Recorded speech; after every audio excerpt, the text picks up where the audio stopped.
Hi అండి, ఎలా ఉన్నారు అందరూ? ముందుగా ఎవరైతే కొత్తగా చూస్తున్నారో మా ఛానల్ని సబ్స్క్రైబ్ చేసుకోండి.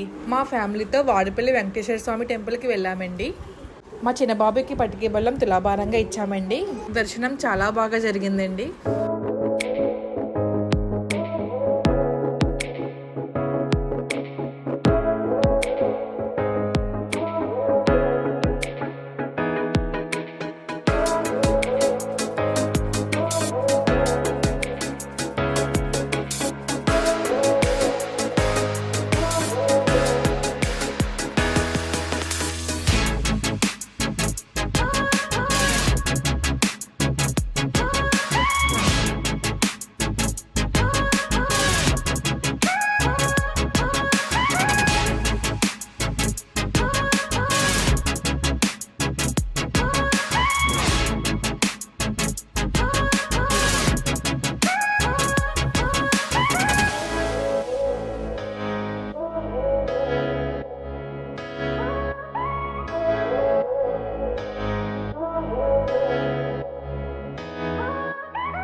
Please like, share and subscribe to my channel. Thank you everyone.